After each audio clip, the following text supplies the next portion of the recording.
Հունվարի 16-ին տեղի ունեցավ հաշմանդամություն ունեցող անձանց հարցերով զբաղվող Լոռու մարզային հանձնաժողովի այս տարվա առաջին նիստը։ Նիստի օրակարգում ընդգրկված էր 3 հարց։ Օրակարգային առաջին հարցը վերաբերում էր հաշմանդամություն ունեցող անձանց շրջանում 2013 թվականին կատարված աշխատանքների և միամսյակի կատարած աշխատանքների մասին էր։ Հաշմանդամություն ունեցող անձանց հարցերով զբաղվող Լոռու մարզային հանձնաժողովի քարտուղար Վալերի Ջաղինյանը ամփոփեց 2013 թվականի հանձնաժողովի կատարած աշխատանքները և ձեռքբերումները։ Իսկ այդ աշխատանքներին ինչ-որ չափով մասնակցություն ցուցաբերած անձիկ պարգևատրվեցին Լոռու մարզպետի շնորհակալագրով։ Հաշմանդամություն ունեցող անձանց հարցերով զբաղվող Լոռու մարզային հանձնաժողովի լիարժեք կյանք լրատուի հաշմանդամություն ունեցող անձանց իրավունքների պաշտպանության մեկնարկին նվիրված հայտարարվել էր հաջողության պատմություն խորագրով մրցույթ։ Մրցույթի հաղթողն էր վանաձորյան խճանկար շաբաթաթերթի լրագրող Տիրյան Մանուչարյանը, ով անդրադարձել էր հաշմանդամություն ունեցող մի անձի պատմությանը։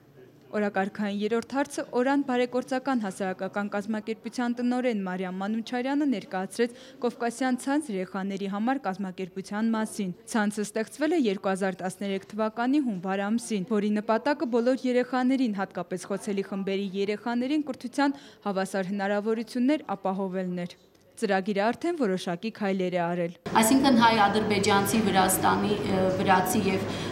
ռուս, չեչեն, օսետիայի երեխաները առաջին անգամ հնարավորություն ունեին այդպես միմյանց հետ շփվելու և ավելի մոտիկից ծանոթանալու և նաև միմյանց մշակույթին ծանոթանալու, ներկայացնելու իրենցը և նաև տեսնելու մյուսներին։ Սա բավականին հետաքրքիր և լավ նախաձեռնություն է և կուզենայի, որ Հայաստանից ավելի շատ կազմակերպություններ ներկայացված լինեին։ Օրան բարեգործական հասարակական կազմակերպության տնօրեն Մարիամ Մանուչարյանը ցանկություն հայտնեց, որ ծրագիրը իր դրական ազդեցությունը կունենա և շատ ավելի լավ կլինի, եթե Լոռու մարզից ավելի մեծ թվով կազմակերպություններ համալրեն այդ ցանցի շարքերը։ Միք հեռուստաընկերություն, լուրեր։